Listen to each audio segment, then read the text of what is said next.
اللهم أعز الإسلام والمسلمين وأذل الشرك والمشركين ودمر أعداء الدين. السلام عليكم ورحمة الله وبركاته. الحمد لله رب العالمين، الصلاة والسلام على أشرف الأنبياء والمرسلين وعلى آله وصحبه أجمعين. سبحانك لا علم لنا إلا ما علمتنا إنك أنت العليم الحكيم. اللهم ذكرنا ما نسينا وعلمنا ما جهلنا. اللهم صل وسلم وبارك على سيدنا محمد وعلى آل سيدنا محمد.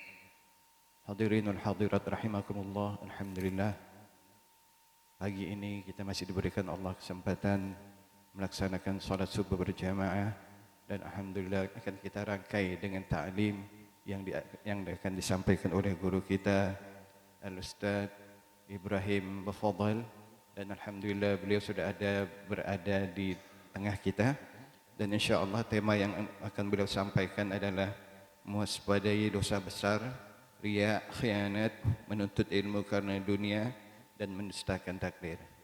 InsyaAllah semoga Allah dijadikan ini sebagai amal ibadah kita yang diterima oleh Allah dan Allah ridha kepada kita.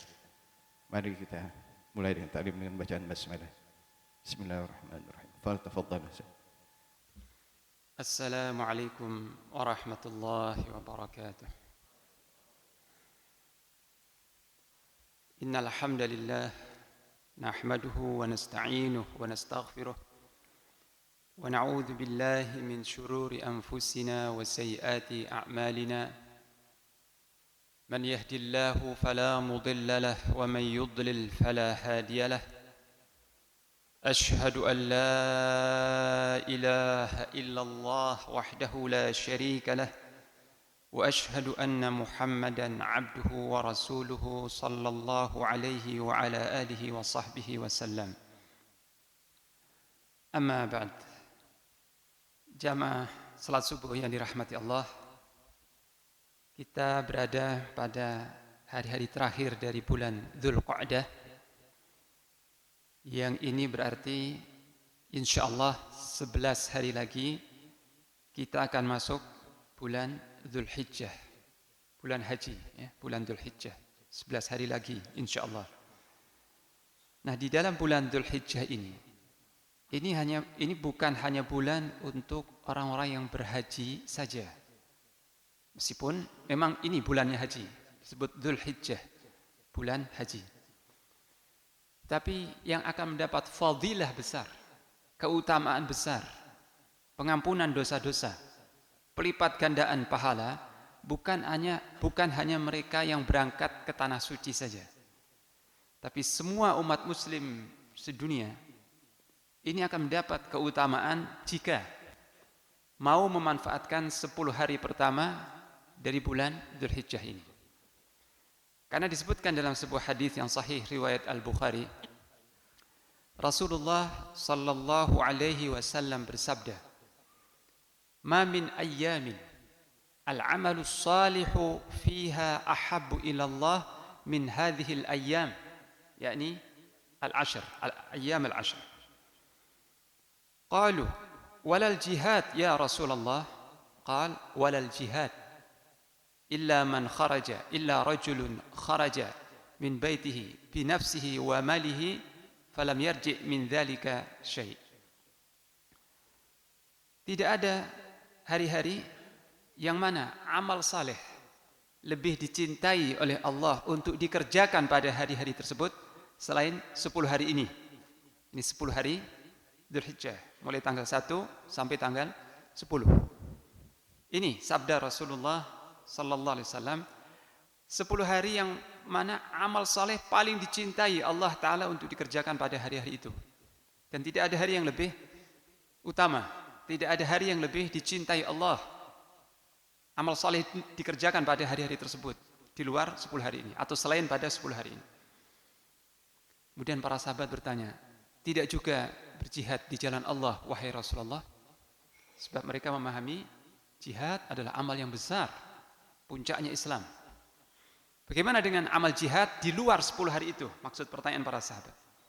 Bagaimana dengan amal berjihad, berjuang di jalan Allah di luar 10 hari itu. Apakah tidak lebih utama daripada amal-amal di hari-hari 10 tadi? Beliau menjawab, Rasulullah menjawab, walal jihad fisabilillah. Tidak juga berjihad di jalan Allah. Tidak juga berjihad di jalan Allah. Kecuali seorang laki-laki yang keluar dengan harta dan nyawanya, dia keluar di jalan Allah dengan harta dan nyawanya dan tidak kembali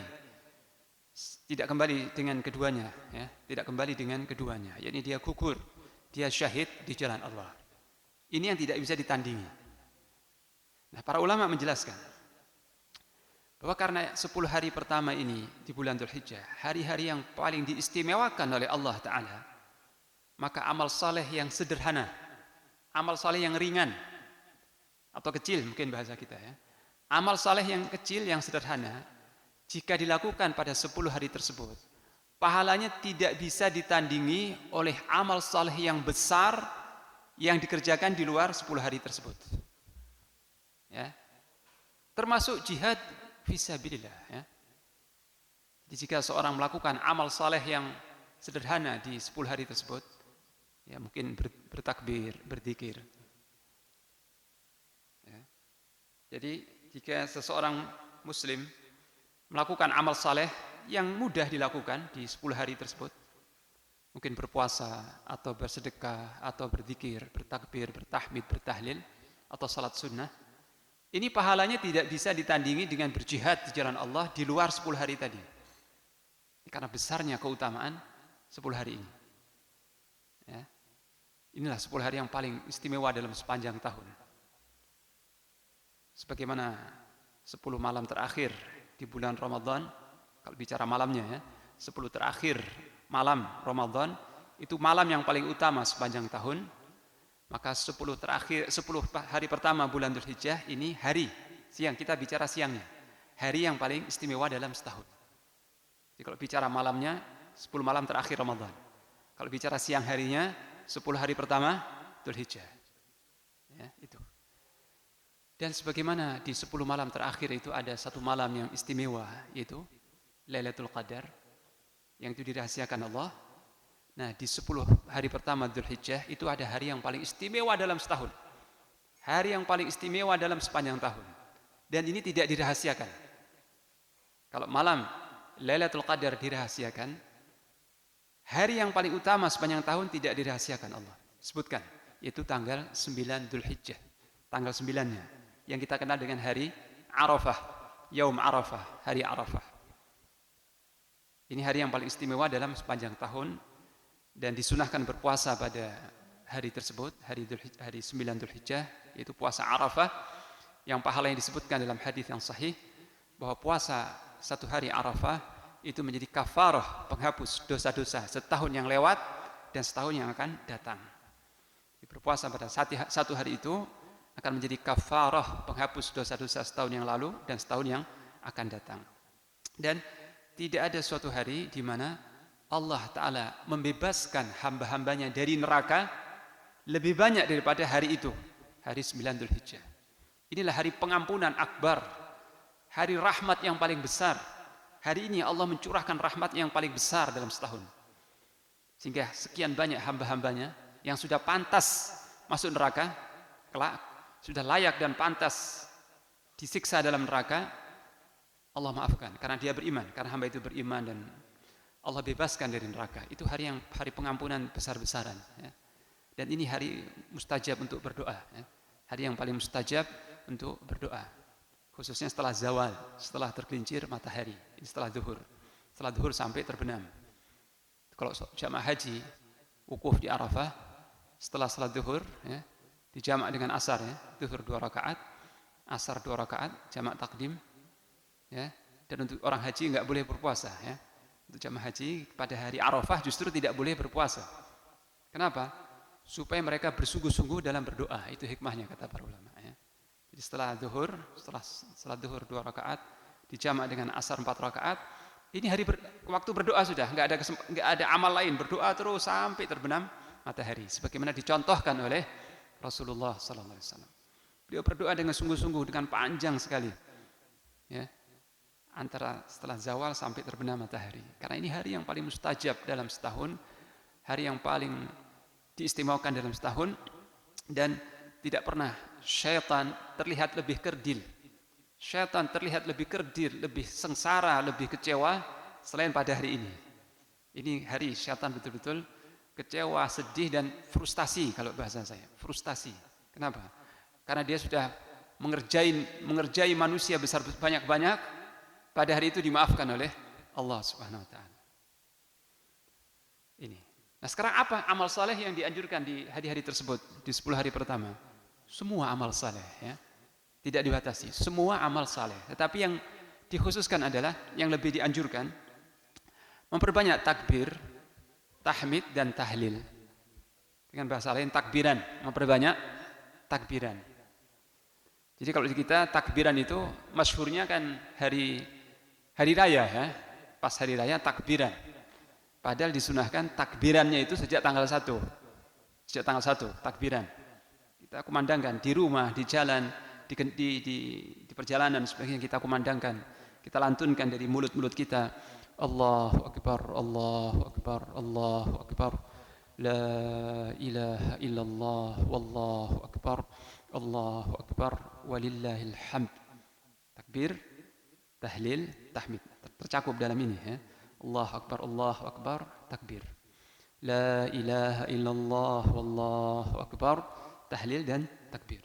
Allahu Akbar, walillahil hamd, dan bagi Allah segala puji, tahmid. Jadi terkumpul, ya, takbir, tahlil, tahmid. Ini sejak tanggal 1 Dzulhijjah, bukan pas hari raya saja, sejak tanggal 1. Sebagaimana sahabat Nabi Abu Hurairah dan Ibnu Umar, dua orang sahabat Nabi ini, Abu Hurairah dan Ibnu Umar, keluar dari rumahnya berdua, bertakbir, masuk pasar dan bertakbir di pasar.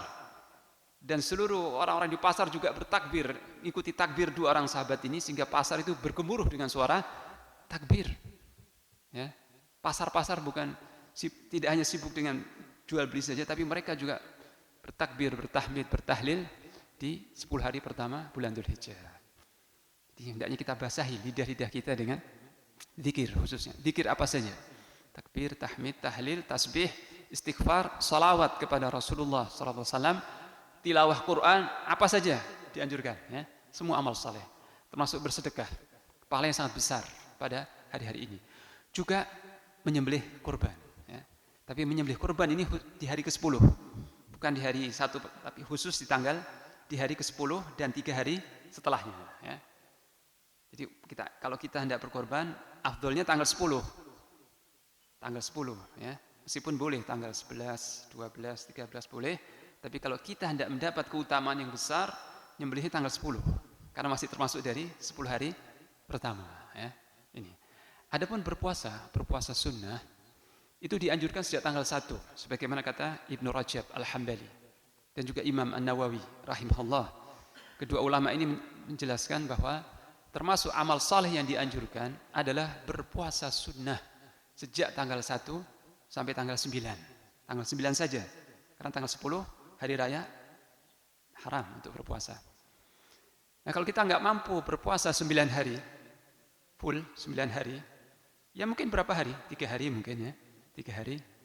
Kalau nggak mampu 3 hari, jangan dilewatkan tanggal 9-nya, ya. Hari Arafah itu yang jangan dilewatkan. Meskipun tidak wajib, tapi fadilahnya sangat sangat besar, ya. Ini.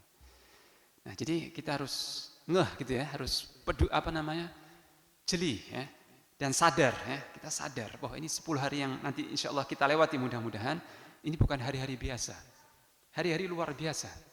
Kita manfaatkan, kita sungguh-sungguh untuk beramal saleh, ya, menjaga salat berjamaah, memperbanyak salat-salat sunnah, membasahi lidah kita dengan zikir-zikir, istighfar, salawat, tilawah, berdoa, amal saleh apa saja, ya, manfaatkan. Ini 10 hari pelipat gandaan amal saleh, pelipat gandaan pahala dari amal saleh, ya, ini.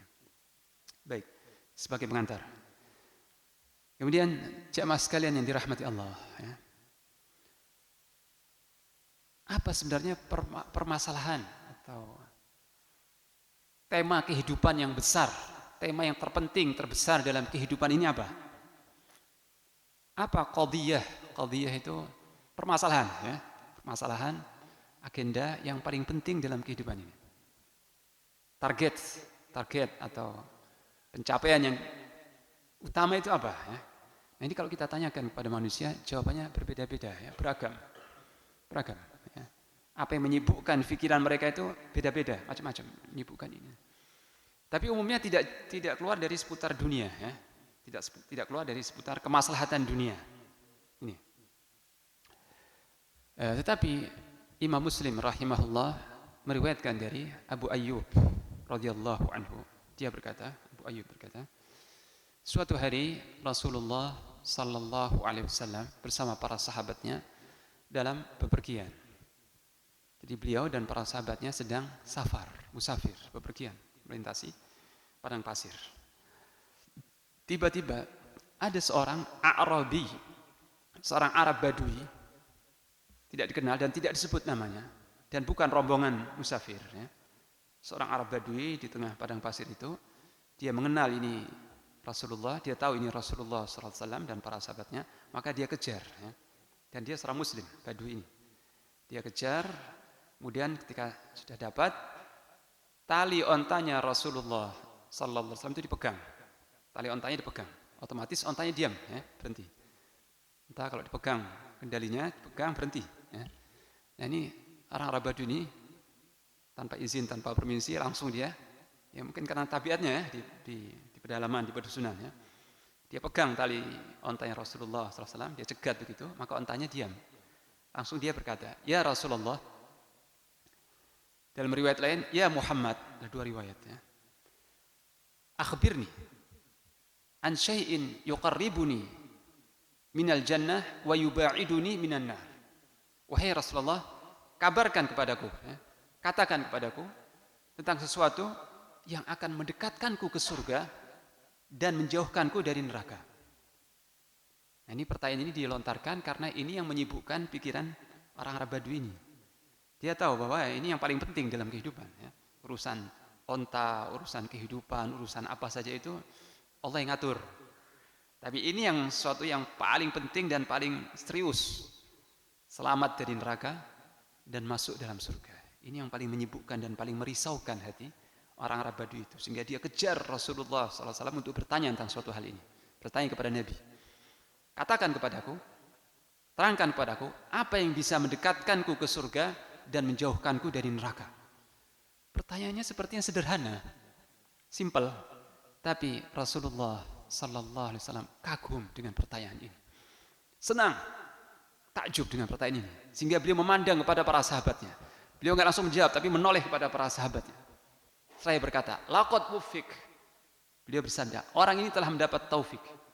Dalam riwayat lain, laqad hudiyah. Orang ini telah mendapat hidayah. Dari pertanyaan ini Nabi bisa menyimpulkan ini orang yang al-muwaffaq, orang yang mendapat taufik dari Allah. Kenapa? Karena ini yang menjadi kesibukan pikirannya. Ini yang menyibukkan pikirannya, membuat hatinya risau, tidak tenang. Dan ini permasalahan hidupnya ini.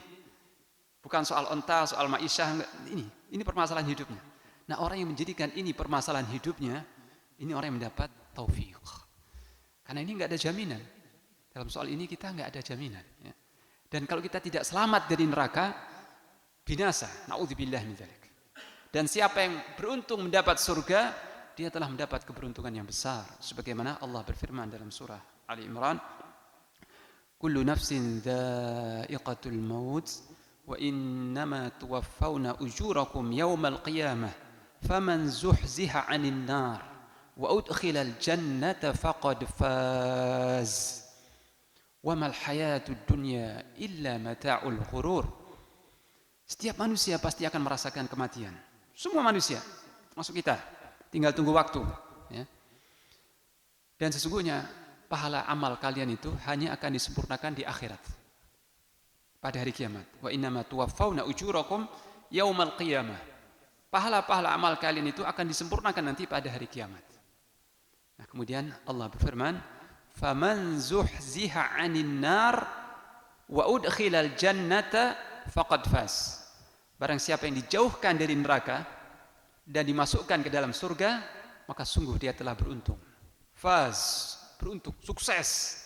Dan keberuntungannya ini diterangkan dalam ayat lain, dzalika huwal fauzul azim. Bukan sekedar al-fauz, keberuntungan, kemenangan, tapi al-fauzul azim, kemenangan yang besar. Kemenangan yang luar biasa. Azim, akbar. Ya. Allah yang Maha Agung menyifati seperti itu. Ya. Ini keberuntungan, kemenangan yang besar. Itu meraih surga. Dijauhkan dari neraka dan dimasukkan dalam surga. Ini kemenangan yang akbar, yang azim, yang besar. Adapun dunia bagaimana? Ya Rabb, dunia yang kita jalani bagaimana? Allah berfirman, "Wa mal hayatud dunya illa mata'ul ghurur." Sedangkan kehidupan dunia tidak lain kesenangan yang menipu, memperdaya. Berdaya karena singkat sekali, ya. Kesenangan tapi bercampur dengan kesedihan dan singkat sekali, ya. Sedangkan selamat dari neraka dan masuk dalam surga ini keberuntungan yang besar. Allah yang berfirman di surat Al-Imran. Dan orang Arab Badui ini paham. Ini permasalahan yang paling utama, bukan soal ini, soal itu. Sekarang manusia ini disibukkan oleh 1 juta masalah. Manusia di bumi ini ada 1 juta masalah yang menyibukkan mereka, beda-beda masalah ini, masalah ini. Ya, dan para ahli-ahli, pakar-pakar sudah membahas masalah-masalah kehidupan ini. Pakar ekonomi, pakar ini, pakar macam-macam sudah, ya. Pakar kesehatan, pakar hukum, pakar membahas masalah-masalah manusia. Tapi satu masalah ini luput, ya. Justru masalah yang paling penting ini luput dari pembahasan mereka, ya. Buku-buku disusun, segala macam disusun untuk mengatur kehidupan. Ya, pakar-pakar ini, ya. Profesor dan sebagainya. Tapi satu masalah yang justru paling penting ini luput dari kajian dan pembahasan mereka. Itu tentang bagaimana selamat dari neraka dan masuk dalam surga. Maka orang yang mendapat taufik, orang yang mendapat hidayah adalah yang selalu memikirkan masalah ini dan ini permasalahannya. Ya. Ini agenda hidupnya. Ini orang yang mendapat taufik. Sebagaimana sabda Rasulullah sallallahu alaihi wasallam tadi, laqad wuffiq. Orang ini telah mendapat taufik. Nabi memberikan kesaksian di hadapan para sahabatnya. Laqad wuffiq, orang ini telah mendapat taufik. Nah, karena beliau kagum dengan pertanyaan Badui ini, beliau minta supaya diulang lagi. Beliau berkata, "Madza qulta? Madza qulta?" Apa yang kamu katakan tadi? Ulangi. Supaya sahabat yang lain lebih fokus, ya. Maka orang Arab Badui mengulangi pertanyaannya seperti tadi, ya. Maka Nabi menjawab, ya, dengan jawaban yang Masya Allah, yang singkat namun padat. Beliau bersabda, "Ta'budullaha wa la tusyriku bihi syai'a." 4, beliau menjawab 4 perkara. Ta'budullaha wa la tusyriku bihi syai'a wa tuqimus shalah wa tu'tiyaz zakah wa tasilur rahim da'in naqah. Engkau sembah Allah Ta'ala dan jangan kau sekutukan dengan sesuatu apapun. Engkau menyembah Allah Ta'ala semata dan engkau dirikan salat, engkau jaga salat, engkau bayarkan zakat dan engkau sambung tali silaturahmi. Kau sambung hubungan baik dengan kerabatmu, lepaskan onta ini. Sudah, itu aja. Ya. Jawaban yang singkat namun padat. Ya. Dan ini salah satu keistimewaan Rasulullah sallallahu alaihi wasallam. Beliau diberi Allah jawami'ul kalim. Kalimat-kalimat yang singkat namun sangat luas maknanya. Ini menyembah Allah Ta'ala semata-mata, tauhid, tidak menyekutukan Allah, mendirikan salat, khususnya salat 5 waktu, ya, dengan berjamaah di masjid. Dan seorang tidak dikatakan mendirikan salat, menjaga salat kecuali dengan berjamaah di masjid bagi kaum laki-laki. Kemudian membayarkan zakat jika memang sudah mampu. Dan yang keempat, menyambung hubungan silaturahim. Sudah cukup ini, ya.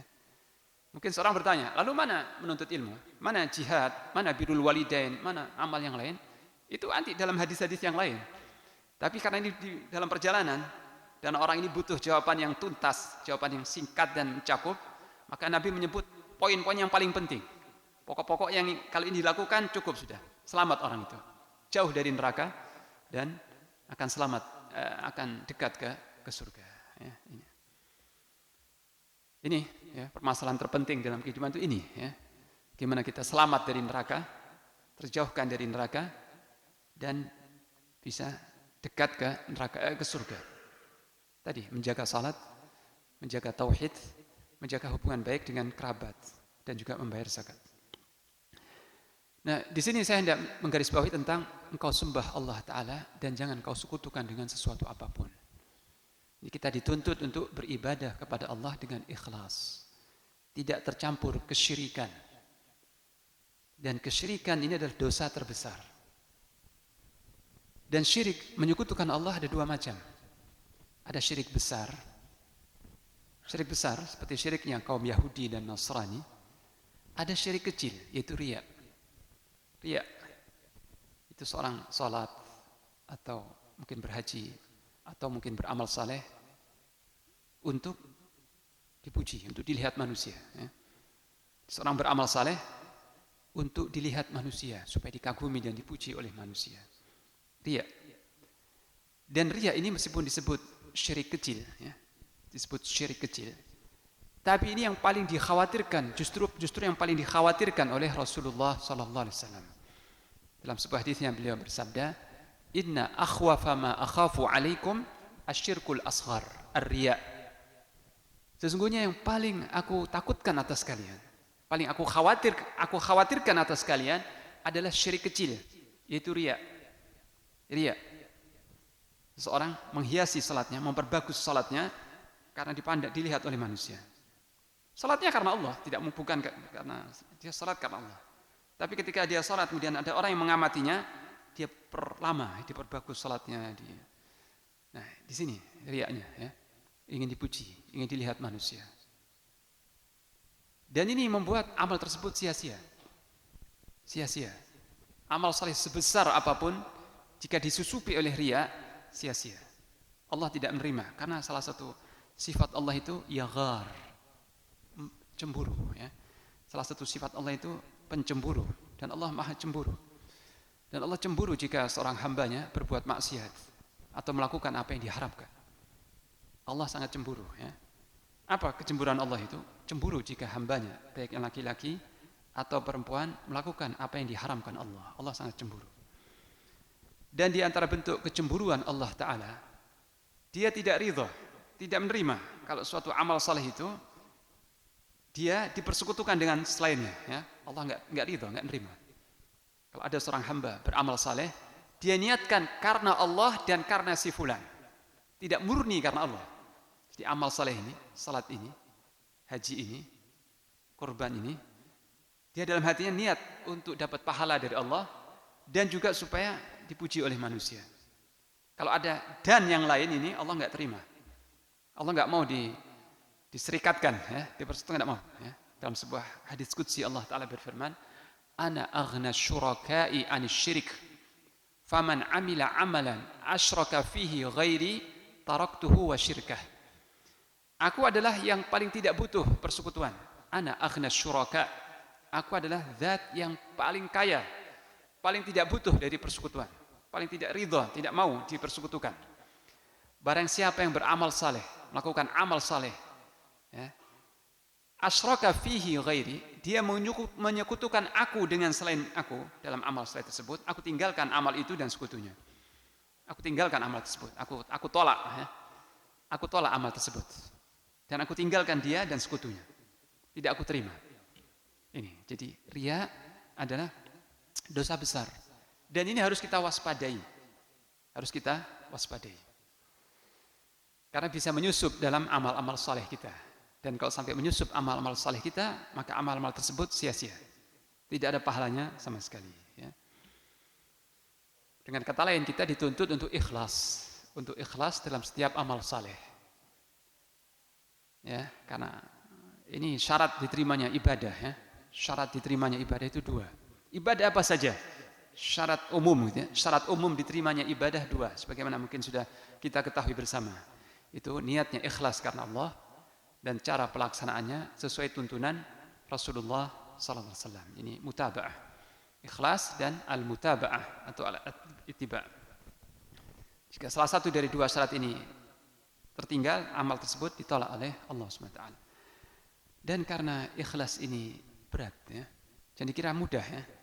Jangan dikira mengikhlaskan niat ini perkara gampang. Tidak, perkara berat, perkara sulit. Sufyan Ats-Tsauri rahimahullah pernah berkata, tidak ada sesuatu yang sulit, tidak ada yang paling berat untuk aku atasi selain masalah niatku ini. Aku tidak pernah mengalami sesuatu yang paling berat untuk aku atasi, ya, aku jaga lebih dari selain masalah niat ini. Sebab seringkali dia berbolak-balik pada jiwaku, ya. Sering sekali berbolak-balik, enggak lurus terus gitu, ya. Jadi tidak mudah, ikhlas ini tidaklah mudah. Butuh mujahadah, butuh kesungguhan, keseriusan dan kewaspadaan terus-menerus. Butuh kewaspadaan terus-menerus, jangan sampai tersusupi oleh riya.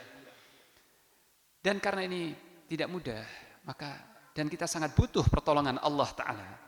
maka hendaknya kita berdoa kepada Allah. Karena hati kita ini di tangan Allah, di antara dua jari Allah Ta'ala, maka kita hendaknya berdoa kepada Allah, mohon keikhlasan. Ya. Kita berdoa misalnya, Allahumma ij'alni minal mukhlisin. Ya Allah, jadikanlah aku termasuk orang-orang yang ikhlas. Atau Allahumma rzuqni al-ikhlas. Ya. Allahumma rzuqni al-ikhlas. Atau dengan bahasa kita, bahasa Indonesia. Ya. Ya Allah, karuniakanlah kepadaku keikhlasan. Ya Allah, jadikanlah aku termasuk orang-orang yang ikhlas atau mukhlisi. Ya. Ini, jadi dosa besar pertama yang harus kita waspadai adalah riya. Ya, karena ini bisa menyusupi dalam setiap amal. Dan seorang yang beramal saleh karena riya atau sum'ah, ya, karena hendak dilihat atau didengar oleh manusia, dia tertipu sebenarnya, tertipu, terpedaya. Ya. Karena orang yang dia ingin memuji dirinya dan sebagainya, dia nggak bisa memberikan pahala. Jadi manusia ini fakir, ya, tidak berdaya, tidak bisa memberi manfaat atau mudarat. Ya. Pujian manusia tidak memberi manfaat. Celaan manusia juga tidak memberi mudarat, tidak memberi bahaya. Ya, ini yang pertama. Kemudian yang kedua adalah berkhianat. Berkhianat itu sama dengan mengabaikan amanat. Ya. Apa makna khianat? Makna khianat adalah menyia-nyiakan amanat. Diberi amanah, dipercaya sesuatu, kemudian dia sia-siakan, disalahgunakan atau diabaikan, tidak dipikul atau diemban sebagaimana mestinya. Dan amanat yang dimaksud, meskipun amanat itu luas cakupannya, ya, amanat itu luas cakupannya, bahkan syariat ini seluruhnya amanat, atau ada dua amanat itu, amanat yang Allah embankan kepada kita, dan amanat yang diembankan oleh sesama manusia kepada kita. Ya. Adapun amanat yang Allah embankan ke pundak-pundak kita, itu syariat ini, ya. Salat 5 waktu itu amanat. Berwudu amanat, mandi janabah itu amanat, ya. Puasa Ramadan amanat, zakat amanat, haji amanat. Ini Allah mengamanatkan perintah-perintah dan larangan ini kepada manusia. Di semua kewajiban dan larangan itu amanat dari Allah untuk kita jaga dengan benar-benar. Itu amanat secara luas. Tapi pembahasan kita atau amanat yang dimaksud oleh Imam Az-Zahabi di sini, amanat yang terjadi di antara sesama manusia. Seorang menitipkan sesuatu pada seseorang, harta atau barang atau rahasia, ya, menitipkan sesuatu, kemudian dikhianati. Ya. Atau seseorang mendapatkan jabatan, ya, seorang mendapat jabatan, ya, dapat jabatan. Kemudian yang dengan jabatan itu seharusnya dia melayani rakyat. Dengan jabatan, dengan posisi ini seharusnya dia melayani rakyat. Mengurusi kepentingan rakyat. Karena tugasnya pejabat begitu. Ya. Tapi dia salah gunakan. Dengan jabatan itu dia memanfaatkan untuk dirinya atau keluarganya. Diabaikan hak-hak rakyat dan sebagainya. Ini pengkhianatan yang besar. Atau seorang menitipkan harta. Atau sesuatu. Kemudian disembunyikan, ya, atau tidak ditunaikan. Ya, seorang diberi amanat, tolong ini sampaikan kepada si fulan. Ini tolong sampaikan kepada si fulan. Oke, baik. Kemudian dikurangi sedikit, ya, disampaikan tapi dengan dikurangi sedikit. Ini ada bantuan misalnya. Ini ada bantuan bos, operasional sekolah misalnya, biaya atau bantuan operasional sekolah, dana bos misalnya. Diamanatkan kepada guru-guru, kepala sekolah dan sebagainya. Untuk kepentingan murid-murid yang kurang mampu, misalnya 10 juta, yang disalurkan 9 juta, ya, yang 1 juta dikantongi. Ini khianat, itu harta haram, ya, harta haram. Dan itu banyak sekarang terjadi. Ya. Jadi orang-orang menyunat, jadi bantuan-bantuan yang seharusnya sampai kepada orang lemah, orang du'afa dan sebagainya, sampai, bukan nggak sampai, tapi sudah disunat dulu. Ya. Seharusnya 10 dikurangi 1. Ya. Nah ini khianat. Dan ini tidak ada berkahnya sama sekali. Dan dosa besar. Dan dalam sebuah hadisnya, Rasulullah SAW pernah berdoa. Ya, pernah mendoakan untuk para pemimpin-pemimpin. Mendoakan pemimpin-pemimpin atau pemegang jabatan di antara umatnya. Beliau pernah berdoa, Allahumma man waliya min amri ummati syai'an farafaqa bihim farfuq lahu. Wa man syaqqa alaihim fashquq alaih. Ya Allah, siapa saja yang mengurusi urusan umatku, siapa saja yang memegang urusan umatku, lalu dia bersikap lembut kepada mereka, bersifat lembut, bersifat baik, maka bersikap lembutlah engkau kepadanya, ya. Balaslah dengan kelembutan darimu, dengan kebaikan darimu. Tapi siapa saja yang diberikan amanat urusan umatku, lalu dia mempersulit mereka, mempersulit umatku, maka persulitlah dia. Persulitlah dia. Persulit di dunia dan di akhirat, ya, urusannya. Jadi orang-orang yang memegang urusan umat ini, mereka semuanya mendapat doa dari Rasulullah SAW. Kalau dia baik, mendapat kebaikan, doa kebaikan. Kalau dia buruk, didoakan buruk oleh Rasulullah SAW. Maka oleh karena itu ada seorang alim ditanya tentang bagaimana kalau kita mendoakan kebaikan untuk pemimpin-pemimpin yang sudah jelas kejahatannya terhadap rakyat, terhadap umat, dia jahat, dia zalim. Bolehkah kalau dia meninggal kita doakan ampunan, kita doakan kebaikan dan sebagainya?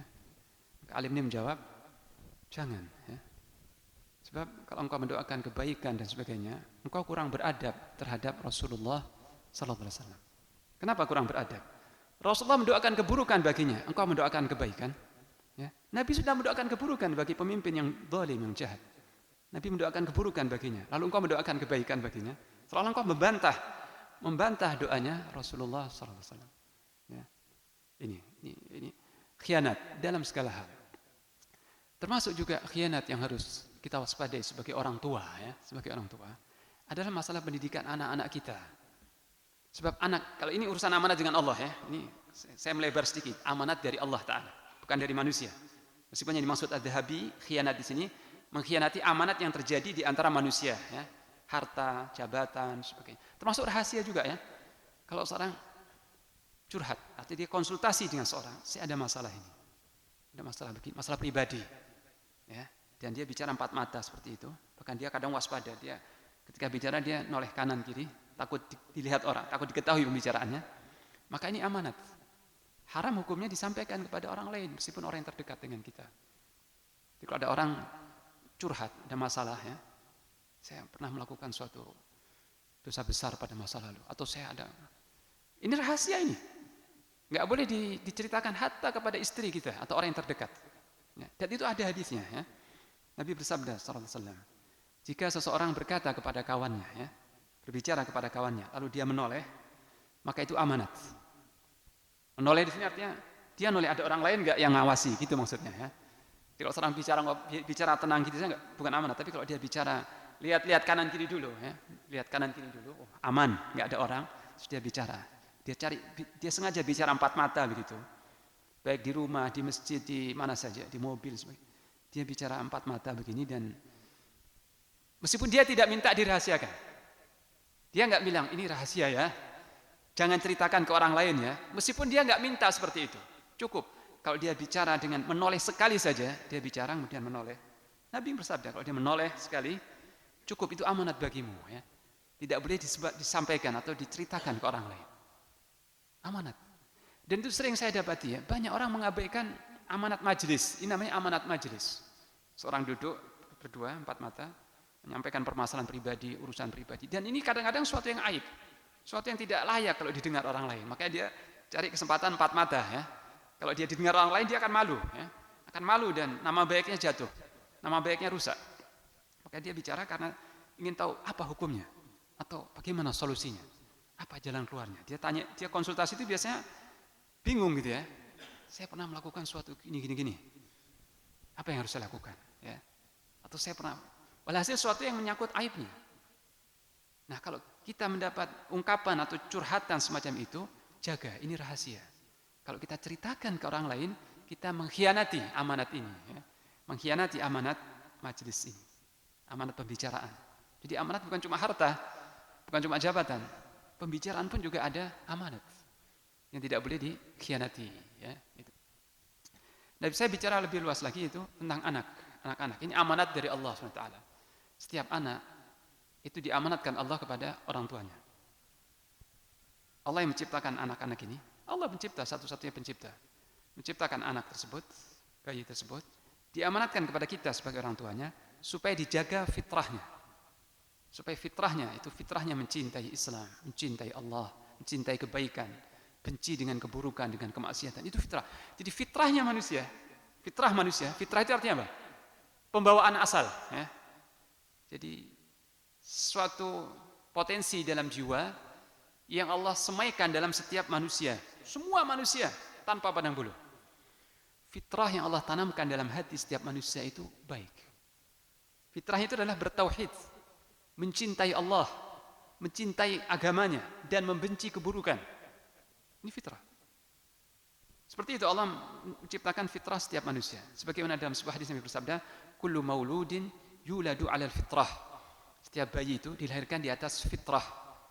Jadi fitrahnya manusia itu baik, lurus, bagus, ya. Karena dari Allah, fitrah itu dari Allah. Maka yang merusak fitrah ini, yang membuat fitrah ini rusak, hingga seorang itu syirik atau hilang rasa malunya, ya.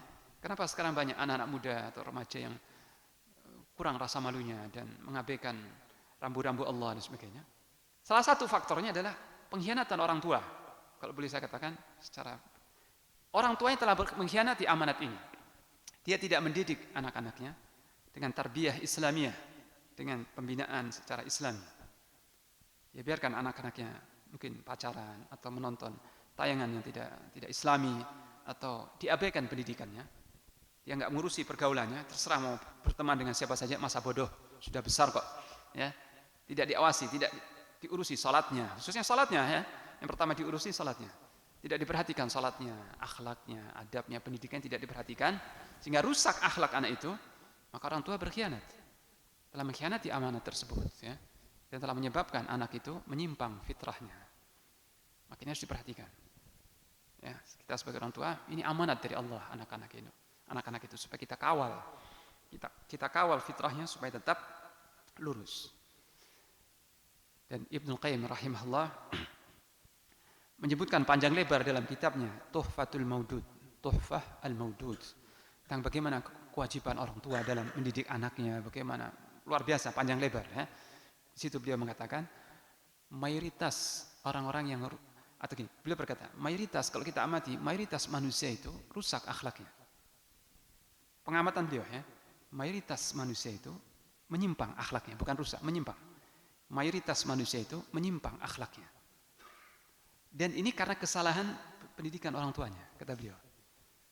Mayoritas mereka yang rusak, yang menyimpang akhlaknya itu karena salah pendidikan. Karena orang tua yang tidak mendidik dengan benar semenjak kecil, semenjak remaja. Sehingga dia tumbuh besar dalam penyimpangan. Ya, ini. Jadi khianat adalah dosa besar. Dalam apa saja, dalam harta, dalam jabatan, dalam pembicaraan dan sebagainya. Ya.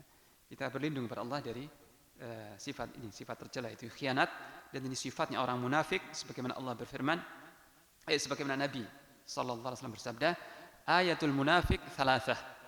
Tanda-tanda orang munafik itu 3. Ciri khas orang munafik 3. Idza haddatsa kadzab, wa idza wa'ada akhlaf, wa idza tumina khan.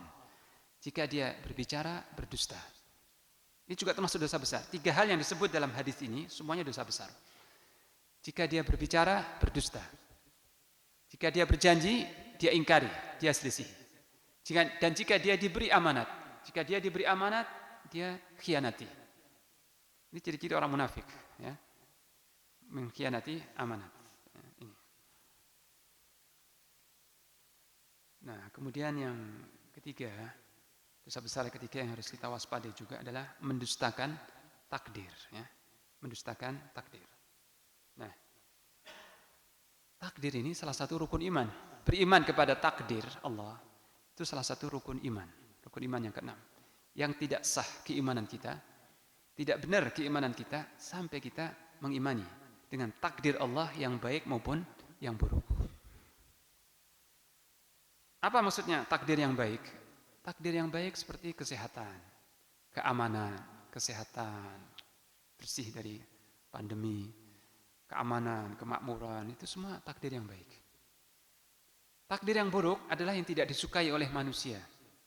Seperti pandemi, ya, wabah, kerusuhan, mahalnya harga-harga kebutuhan pokok.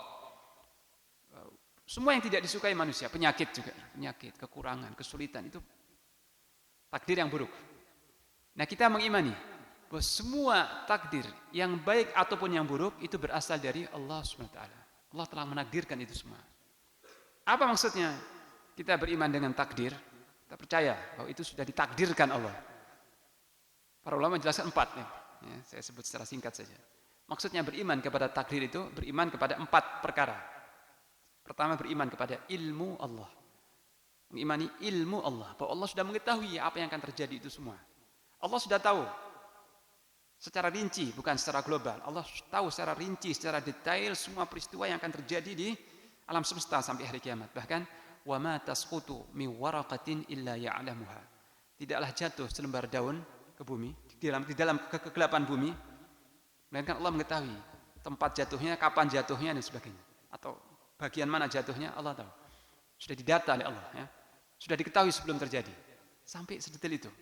Wa ma tasqutu min waraqatin illa ya'lam wala habatin fi dhulumatil ardi wala radbin wala yabisin illa fi kitabim mubin. Tidak juga sebutir biji. Kalau daun tadi mungkin lebar ya, biji. Biji yang jatuh dari tanaman, dari pohon jatuh ke bumi. Baik biji yang basah, kalau biji yang basah ada bobotnya, maupun biji yang kering. Biji yang kering mungkin enggak ada bobotnya dan luput dari pengamatan manusia ya.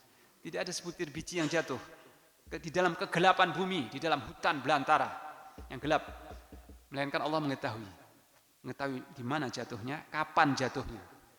Sedetail itu. Ilmu Allah seperti itu, mengetahui yang besar maupun yang kecil, yang rinci. Ya. Allah mengetahui semua yang akan terjadi karena Dia Al-Alim, Zat yang Maha mengetahui. Bukan cuma mengetahui, mencatat. Apa yang Allah ketahui itu sudah dicatat di dalam kitab Lauhul Mahfuz, kitab induk di sisinya. Al-Lauh Al-Mahfuz. Lauhul Mahfuz itu kitab catatan takdir Allah Ta'ala. Semua yang akan terjadi sampai hari kiamat telah tertulis, telah termaktub di situ. Dan ini tidak akan berubah ya. Apa yang di Lauhul Mahfuz itu seperti itu, tidak berubah ya. Kemudian juga mengimani dengan kehendak Allah. Jadi Allah mengetahui semua yang akan terjadi, mencatatnya dalam Lauhul Mahfuz, dan Allah menghendaki, memang Allah menghendaki seperti itu. Tidak ada sesuatu di bumi ini yang berjalan tidak sesuai dengan skenario Allah Ta'ala, tidak ada. Semua yang berjalan di muka bumi, di alam semesta, persis sesuai dengan kehendak Allah Ta'ala. Karena Dia raja yang kehendaknya tidak pernah meleset dan tidak ada yang bisa mencegah kehendaknya. Masya Allahu kan wa ma lam yasha' lam yakun. Kata para ulama ya. Apa yang Allah kehendaki pasti terjadi. Dan apa yang tidak Allah kehendaki tidak bakal terjadi. Ini kaidah ini ya. Apa yang Allah kehendaki pasti terjadi dan apa yang tidak Allah kehendaki tidak akan terjadi. Nah, dengan seorang itu beriman kepada takdir, hatinya akan diliputi dengan ketenangan. Dia akan merasa sakinah, tenang, tentram. Tidak kaget-kagetan ya. Tidak goncang, tidak stres kalau ada sesuatu yang menyulitkannya. Kalau dia mendapat kenikmatan, dia bersyukur pada Allah, dia yakin ini karunia Allah. Kalau dia mendapat kesulitan, dia bersabar. Dia ridho. Tidak menyalahkan, tidak berkata ini gara-gara itu, seandainya tadi begini, seandainya tadi begitu, tidak. Dia dengan tenang hati yang mengucapkan qaddarallah wa ma syaa fa'al. Ini sudah ditakdirkan Allah dan apa yang Allah kehendaki pasti terjadi. Beriman kepada takdir ini luar biasa manfaatnya, luar biasa hikmahnya. Oleh karena itu mendustakan takdir termasuk dosa besar. Bahkan pembatal keislaman ya. Jadi di antara dosa besar itu ada yang sampai membatalkan keislamannya. Dan mendustakan takdir ini bukan cuma dosa besar tapi juga membatalkan keimanan seseorang ya.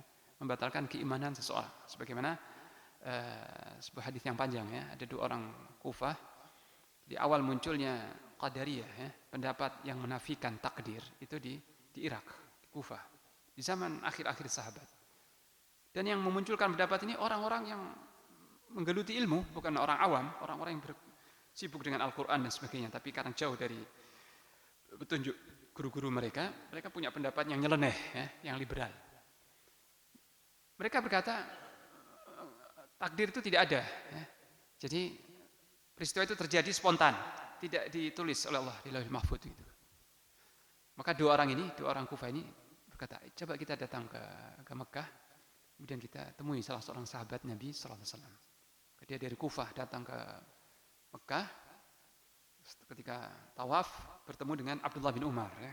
Kebetulan melihat Abdullah bin Umar, langsung didampingi dan ditanya, wahai Abdullah bin Umar, di negeri kami ada sekelompok orang yang punya pendapat nggak ada takdir Allah. Jadi peristiwa itu terjadi spontan, tanpa direncanakan oleh Allah, tanpa ditulis, tanpa ditakdirkan oleh Allah. Terjadi spontan saja. Ya. Maka Abdullah bin Umar berkata, dan dua orang berkata, mereka ini yang berkata begini, orang-orang yang menggeluti Al-Quran. Orang-orang yang mempelajari Al-Quran dan membahas detail-detail ilmu. Artinya orang-orang penuntut ilmu. Bukan orang awam, orang-orang yang menghafal Quran, mempelajari Al-Quran dan hukum-hukum dengan detail. Tapi punya pendapat yang nyeleneh seperti itu. Maka kata Abdullah bin Umar radhiyallahu anhuma, jika nanti engkau kembali, kau dapati mereka, sampaikan kepada mereka bahwa aku berlepas diri dari mereka. Ana bari'un minhum wa hum bura'a'u minni. Aku berlepas diri dari mereka dan mereka juga berlepas diri dariku. Tidak ada hubungan aku dengan mereka. Mereka bukan saudaraku dan aku bukan saudara mereka. Itu maksudnya, aku berlepas diri dari mereka. Mereka bukan saudaraku, mereka bukan golonganku. Dan demi Allah, aku bersumpah, seandainya mereka berinfak emas sebesar gunung Uhud di jalan Allah, Allah tidak akan menerimanya. Kalau mereka berinfak emas sebesar gunung Uhud, tidak akan diterima oleh Allah sampai mereka beriman kepada takdir. Kata Abdullah, sampai mereka beriman kepada takdir. Nah, dari kata-kata ini dapat difahami bahwa Abdullah bin Umar mengkafirkan mereka. Kafirkan mereka. Ya. Dan memang ini rukun iman, disebut rukun iman. Kalau salah satunya itu diingkari, didustakan, seorang itu keluar dari iman. Rukun iman ini kalau satu saja itu didustakan atau diragukan, nggak percaya atau meragukan, mengingkari, bukan beriman. Rukun ini harus genap 6-6-nya. Ya. Ini. Pembahasan tentang ini cukup panjang. Ya. InsyaAllah akan kita bahas di kesempatan yang khusus. Sebelum saya akhiri, mungkin ada hal-hal yang ingin ditanyakan, saya persilahkan. Ya. Ya. Ini pakai mic. Supaya jelas.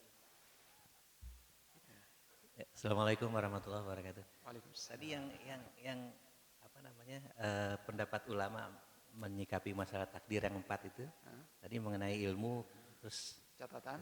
kehendak yang 2 lagi apa? Ya, ilmu, pencatatan di Lauhil Mahfuz, kemudian kehendak, masyiah. Kehendak. Yang keempat, khalaq, penciptaan. Saya lupa, khalaq, penciptaan. Jadi semua yang terjadi itu telah diketahui sebelumnya oleh Allah. Telah dicatat, dikehendaki dan diciptakan oleh Allah. Bukan cuma ditulis atau diketahui. Allah mengetahuinya, semua yang akan terjadi. Yang telah terjadi, yang sedang terjadi dan yang akan terjadi terus. Sudah diketahui oleh Allah. Karena ilmu Allah itu muhit, meliputi semua waktu, meliputi ilmu Allah.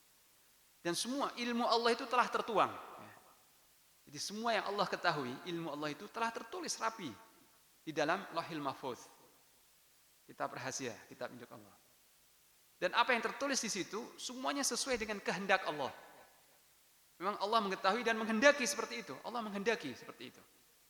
Dan bukan cuma menghendaki, Allah menciptakan. Nanti ketika telah terjadi, satu contoh misalnya, pandemi yang sekarang membingungkan manusia, virus ini. Jangan dikira itu di luar takdir Allah. Yang menciptakan virus itu Allah. Meskipun mungkin ya diproduksi di laboratorium, itu hanya memproduksi, tetapi yang bisa menciptakan makhluk itu Allah. Baik makhluk hidup atau makhluk mati. Ya. Jadi tidak ada pencipta selain Allah. Di surat Al-Hajj Allah berfirman, Ya ayyuhan nasu duriba mathalun fastami'u lah. Wahai manusia, Allah membuat satu perumpamaan. Dengarkan baik-baik. Innal ladzina tad'una min dunillah la yakhluqu dzubaba walau ijtama'u lah. Sesungguhnya apa saja yang kalian sembah selain Allah, mereka tidak mampu menciptakan sesuatu pun meskipun lalat. Tidak mampu menciptakan apa-apa meskipun lalat. Bukan cuma menciptakan lalat. Wa iyaslubhumudz dzubabu la yastanqidhuhu min. Kalau lalat itu hinggap di makanan mereka, lalat itu hinggap di minuman atau di makanan mereka, mereka tidak bisa meraih lagi, tidak bisa merebut lagi apa yang sudah dirampas oleh lalat. Ya. Lalat kalau hinggap di roti, itu dengan cepat ya mengurai apa yang dimakan, itu langsung masuk ke perutnya gitu ya. Nah kalau lalat hinggap di makanan mereka, di roti, di nasi mereka, mereka itu nggak bisa merampas kembali apa yang sudah direbut oleh lalat tadi. Jadi melindungi diri dari lalat nggak bisa, apalagi menciptakan. Dha'ufat talibu wal matlub. Alangkah lemahnya orang yang meminta dan yang diminta. Orang yang menyembah dan yang disembah. Lemah. Jadi jangan dikira ada orang yang bisa menciptakan virus. Tidak ada. Virus itu ciptaan Allah. Cuma mereka mungkin mengkondisikan, memperbanyak. Walhasil, cara-cara tertentu ya. Tapi virus itu penciptanya hanya Allah. Ya. Dan penyebarannya kalau benar menyebar, Allah yang mengatur. Dan kalau mengenai orang-orang itu, Allah yang sudah mengalamatkan, menentukan itu semua. Enggak beredar dengan sendirinya, menyebar dengan sendirinya enggak. Ya. Jadi semua yang terjadi dalam semesta itu, apa saja ini ya, telah diketahui Allah. Telah dicatat oleh Allah. Dan dikehendaki oleh Allah. Serta diciptakan oleh Allah. Jadi beriman kepada takdir mencakup 4 perkara. Ilmu, pencatatan, kehendak, dan penciptaan. Dari Allah ya. Ilmu Allah, pencatatan Allah, kehendak Allah, dan penciptaan Allah Ta'ala. Ini ya. Baik. Ada lagi yang lain? Ada, Pak? Waalaikumsalam warahmatullahi.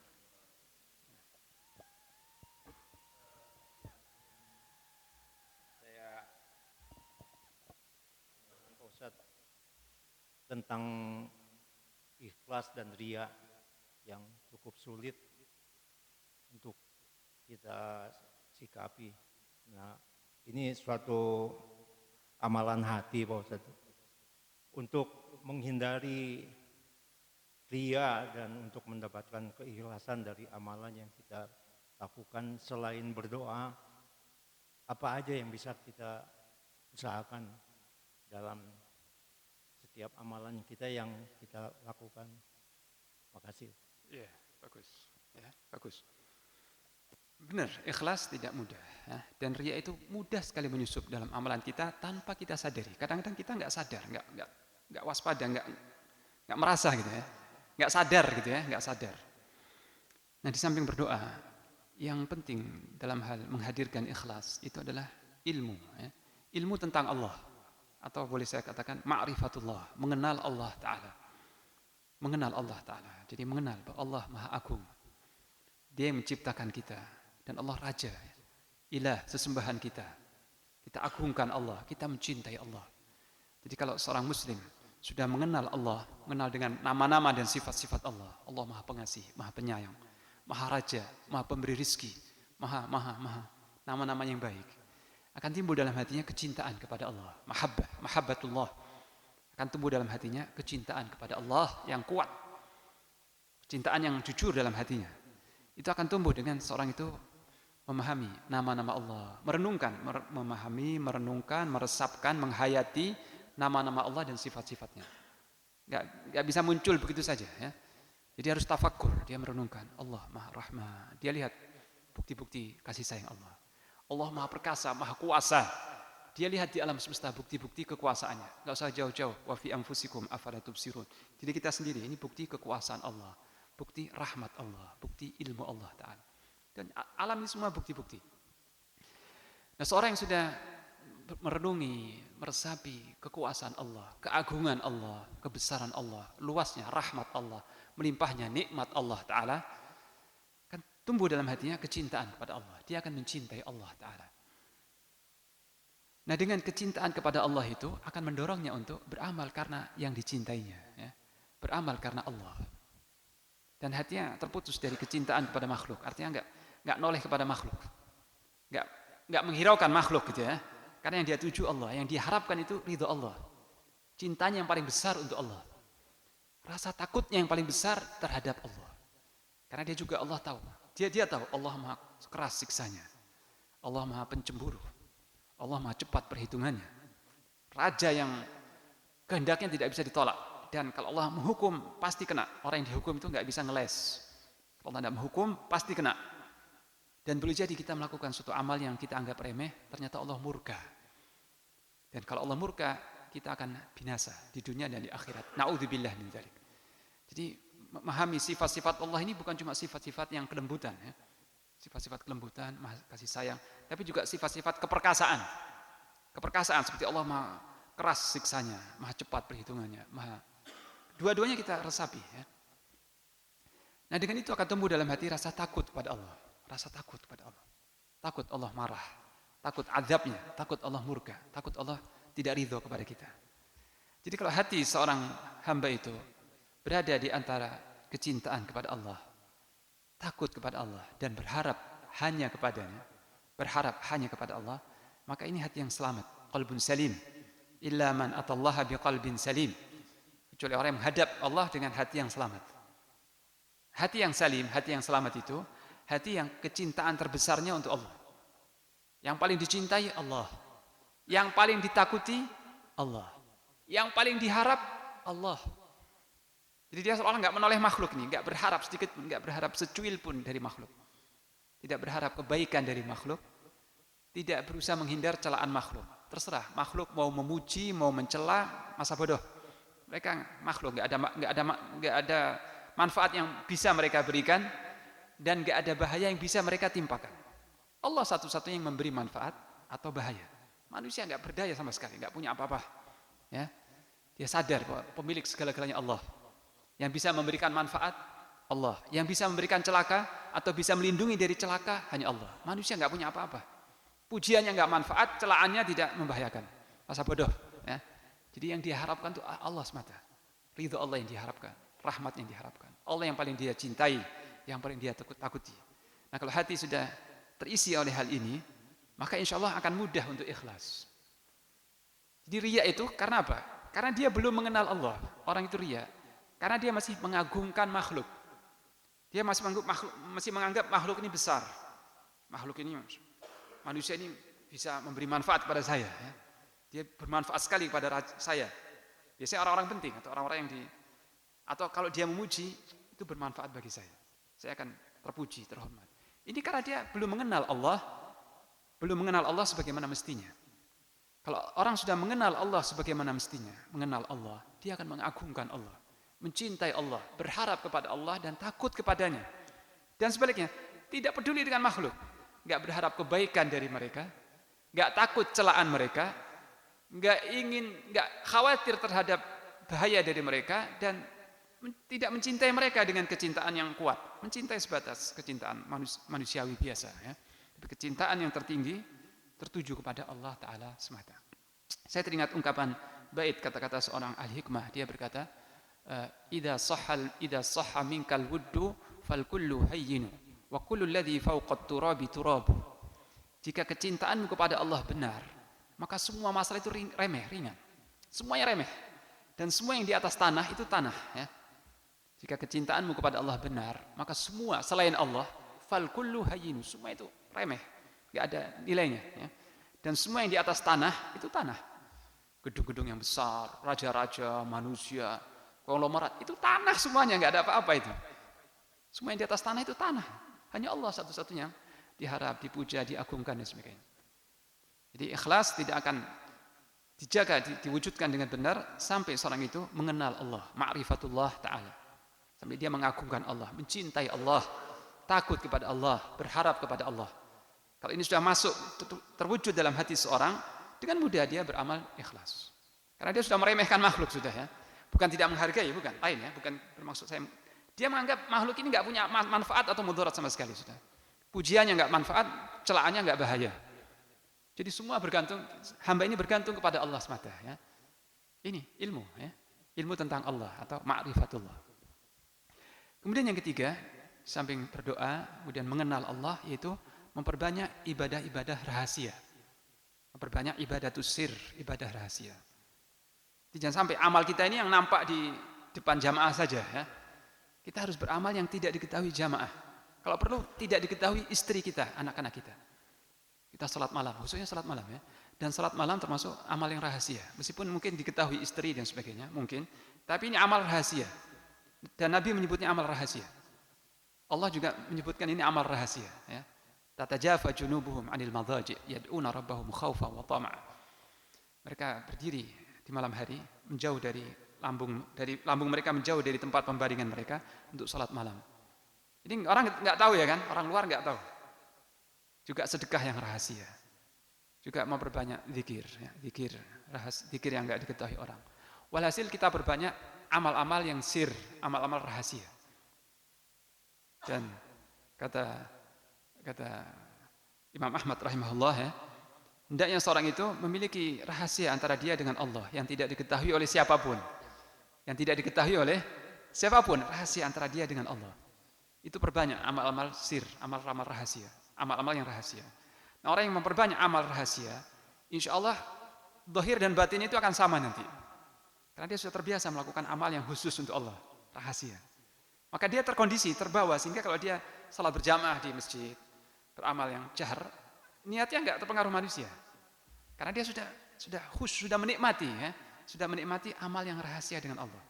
Dia punya kontak rahasia, punya komunikasi rahasia yang enggak diketahui makhluk. Dan itu suatu kenikmatan yang luar biasa. Kalau seorang itu punya jalinan rahasia antara dia dengan Allah yang orang lain enggak tahu.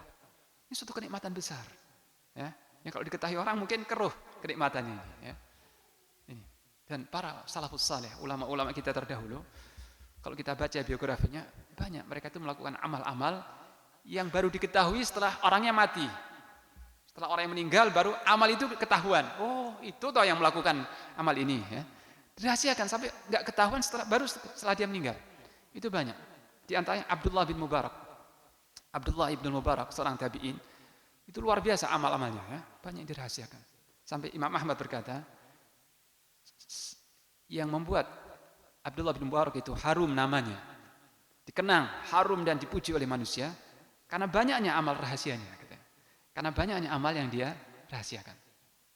Sehingga sampai dia meninggal pun tetap dicintai, dikenang, dan ilmunya manfaat. Ya. Itu diantaranya. Ya. Sambil berdoa pada Allah, kemudian mengenal Allah Ta'ala dengan sebaik-baiknya, dan memperbanyak amal rahasia. Dan ini juga kunci istiqomah seseorang. Kenapa sekarang banyak tokoh-tokoh yang menyimpang, ya, tokoh-tokoh bahkan ulama sekalipun saya sebutnya, bukan cuma di dalam negeri saja, tidak sedikit ulama-ulama yang hafal Quran.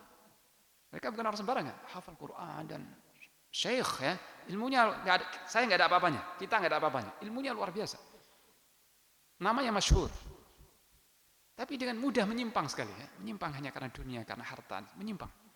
Kenapa? Karena dia sedikitnya porsi ibadah sirnya, ya. Dia sedikit, porsi ibadah sirnya itu sedikit. Karena kalau porsi ibadah sirnya itu banyak, ini kunci keistiqomahan. Allah akan meneguhkan hati seseorang hamba, membuat istiqomah dengan ibadah sirnya itu. Kalau semakin banyak ibadah sirnya, ini akan meneguhkan hati, membuat istiqomahnya seseorang. Jadi ilmu enggak jaminan, ya. Ilmu enggak jaminan itu semua.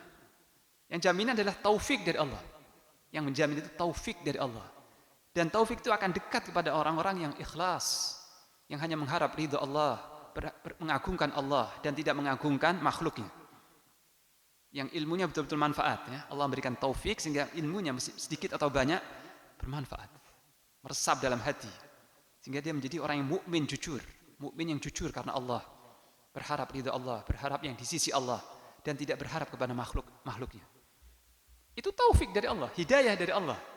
Dan itu bisa Allah berikan karena keikhlasannya dalam beramal. Karena memperbanyak amal saleh yang rahasia. Karena kejujurannya dengan Allah, maka Allah jujurkan, Allah luruskan hatinya. Tapi orang yang ilmunya besar-besar, tinggi, namanya besar dan sebagainya, dalam hatinya ada pengagungan terhadap makhluk. Dia masih menganggap agung raja-raja, ya.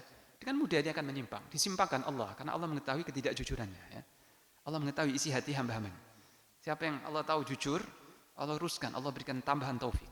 Tapi siapa yang hatinya Allah tahu menyimpang, meskipun ilmunya segudang, niatnya menyimpang, bukan karena Allah, tidak jujur muamalahnya terhadap Allah, Allah simpangkan hatinya. Sebagaimana Allah berfirman di surat falamma zahu, surat As-Saff, ya. Falamma zahu azaghallahu qulubahum. Surat As-Saff. Tatkala mereka menyimpang hatinya, Allah tambah penyimpangan itu, ya. Falamma zahu azaghallahu qulubahum. Ketika hati mereka menyimpang sedikit, Allah simpangkan mereka. Balasan dari Allah Ta'ala. Maka sekali lagi, supaya kita tetap bisa menjaga ikhlas adalah dengan memperbanyak doa, mengenal Allah, dan memperbanyak amal-amal rahasia. Ya, itu. Baik. Satu lagi terakhir, ada Ustaz. Ya. Saya mau tanya Ustaz. Tadi Ustaz katakan bahwasanya ada seorang ulama yang ditanya, bolehkah mendoakan seorang pemimpin yang zalim? Ustaz itu ulama itu menjawab bahwasanya ada doa dari Rasulullah yang mendoakan kejelekan untuk seorang pemimpin. Apakah ini berarti juga ketika dia meninggal kita tidak usah menyolatkan mereka. Masalah bagus, masalah penting. Jadi yang ditanya itu ulama yang masih hidup, saya sebut saja namanya, itu Syekh Muhammad bin Hasan Walad Ad-Dadu, seorang ulama Mauritania, ya. Syekh Muhammad Hasan Walad Ad-Dadu. Ini beliau ditanya terkait dengan meninggalnya mantan presiden Husni Mubarak, presiden Mesir. Sudah meninggal, ya, meninggal kira-kira sebulan yang lalu, Husni Mubarak. Jadi pertanyaan itu ditanyakan kepada beliau ketika meninggalnya Husni Mubarak, karena banyak kaum muslimin mensalatkan jenazahnya dan mendoakan ampunan, mendoakan rahmat sebagainya. Beliau ditanya, boleh nggak kalau ada seorang pemimpin kaum muslimin yang meninggal, kita mendoakan rahmat, mendoakan ampunan dan sebagainya? Maka jawaban beliau, ya, masih ada di video itu, saya simpan itu. Dia berkata, seorang pemimpin yang ketika masa hidupnya, ketika dia berkuasa, diketahui atau telah dikenal luas, ya, bukan orang tertentu yang tahu, tapi telah dikenal luas, dikenal secara publik, dia mengkhianati kaum muslimin, membantu musuh-musuh kaum muslimin, ya, dan tidak mengagungkan syariat Allah, dia menyampingkan syariat Allah dan memusuhi kaum muslimin dan bersikap loyal terhadap musuh-musuh Islam, maka tidak boleh kita mendoakan rahmat kepadanya. Enggak boleh kita mensalatkan jenazahnya. Enggak boleh kita mensalati jenazahnya, mendoakan ampunan dan rahmat. Karena kalau kita lakukan itu, kita bersikap beradab buruk, kita tidak beradab terhadap Rasulullah SAW. Rasulullah mendoakan keburukan, kalau kita mendoakan kebaikan. Ya. Tetapi kata beliau, seorang pemimpin yang ketika dia berkuasa diketahui loyal terhadap kaum muslimin, dia punya kekurangan, penyimpangan dan mungkin kesalahan-kesalahannya banyak. Tapi secara garis besar dia loyal terhadap umat Islam, melindungi kaum muslimin dan memusuhi musuh-musuh kaum muslimin. Meskipun banyak kesalahannya, kita doakan, kita mohonkan ampun dan sebagainya. Jadi yang menentukan itu sikapnya, kebijakannya secara umum, ya, secara umum. Kalau dia loyal terhadap kaum muslimin dan melindungi mereka, meskipun banyak kesalahannya, tetap kita doakan ampunan dan rahmat. Tapi kalau secara garis besar kebijakannya itu memusuhi umat Islam sendiri dan loyal terhadap musuh-musuh umat Islam seperti kaum Yahudi dan sebagainya, kita enggak mendoakannya. Dan kalau kita tahu, ya, mantan presiden ini, presiden Mesir ini, semasa dia berkuasa, dia banyak memenjarakan para ulama tanpa dosa, memenjarakan para ulama dan menuduh para dai-dai, ya, dipenjarakan, sebagian disiksa, sebagian dieksekusi, banyak puluhan dai-dai ulama yang dieksekusi di masa kehidupannya beliau. Dan kaum muslimin di Palestina, di Gaza khususnya, itu semua suplai makanan itu hanya dari gerbang Rafah, dan itu dari Mesir. Jadi Palestina itu diembargo, khususnya Gaza, jalur Gaza, diembargo oleh dunia seluruhnya. Diembargo. Nggak ada makanan, gandum, obat-obatan yang bisa masuk kecuali lewat gerbang Rafah, dan itu dari Mesir. Jalur aksesnya itu cuma dari Mesir. Akses lain sudah ditutup oleh Israel. Akses darat, akses laut nggak bisa. Semua bantuan kemanusiaan, semua kebutuhan hidup itu bisa masuk lewat akses Mesir, Rafah itu, gerbang Rafah. Dan itu ditutup oleh Husni Mubarak. Ditutup. Sehingga rakyat Gaza itu diblokade bertahun-tahun, kekurangan bahan makanan, kekurangan obat-obatan, kekurangan apa-apa. Padahal bantuan dari dunia Islam banyak. Bantuan dari negeri-negeri Islam, dari Turki banyak. Cuma di stop sama penguasa di situ. Nggak boleh masuk. Bukan dari Mesir, dari luar Mesir ini bantuan. Numpang lewat Mesir, ditutup. Jadi dia memperlemah kaum muslimin.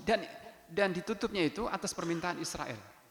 Jadi yang bukan kemauan dia, tapi Israel minta kepada presiden supaya gerbang Rafah ini ditutup. Dengan alasan karena persenjataan juga bisa masuk lewat situ, katanya. Dari situ juga bisa masuk persenjataan, bukan cuma bahan makanan. Makanya saya minta ditutup. Ditutup oleh mantan presiden tersebut. Kalau memang yang dikhawatirkan persenjataan, tinggal diawasi. Bahan makanan boleh masuk, obat-obatan boleh masuk, senjata enggak boleh. Apa sulitnya? Ada pengawasan di situ kan? Mudah. Tapi enggak ditutup rapat-rapat. Sehingga semua kebutuhan pokok rakyat muslim di Gaza itu bertahun-tahun enggak bisa masuk ke Palestina. Bisa masuknya lewat terowongan. Jadi orang-orang Palestina membuat terowongan dari tanah, dari Mesir. Terowongan, terus masuk ke bawah tanah sampai masuk ke Gaza. Dan itu pun terowongan-terowongan yang dibuat rahasia, kalau ketahuan dibongkar, ditutup. Terowongan yang dibuat rahasia itu kalau ketahuan ditutup rapat-rapat. Jadi dia ikut membantu musuh-musuh Islam untuk mencekik dan mempersulit kaum muslimin. Itu yang diketahui dan banyak ulama sudah bersuara kepada beliau supaya dibuka itu. Gerbang Rafah supaya dibuka itu. Ini jalur akses masuk untuk kaum muslimin lewat situ satu-satunya. Itu ditutup. Banyak keburukannya. Kita nggak tahu, yang dari jauh nggak tahu ya, karena kita nggak bersinggungan dengan mereka. Kita tahunya baik-baik saja gitu ya. Tapi orang-orang yang tinggal di sana tahu persis itunya. Kiprahnya tahu persis. Ya. Tahu persis. Ya. Yang seperti itu maksud saya. Ya. Jadi yang kebijakan umumnya itu mempersulit kaum muslimin dan loyal terhadap musuh-musuh Islam, kita nggak boleh mendoakan. Tapi yang kebijakan umumnya dia loyal terhadap rakyatnya, loyal terhadap kaum muslimin, dan bersikap tegas terhadap musuh-musuh kaum muslimin, terhadap ideologi-ideologi yang bertentangan dengan Islam, tegas terhadap itu, kita doakan baik, ya. Kita doakan rahmat. Ya, gitu. Wallahu a'lam.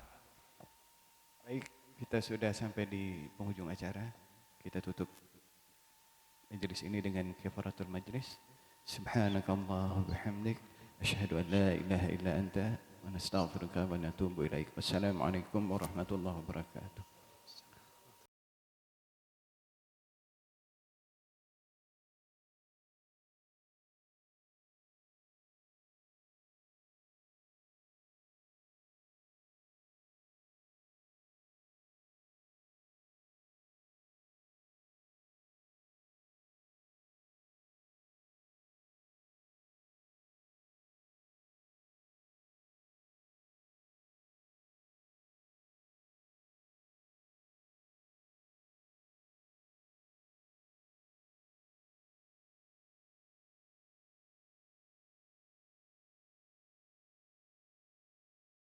اللهم اغفر للمسلمين والمسلمات والمؤمنين والمؤمنات الأحياء منهم والأموات.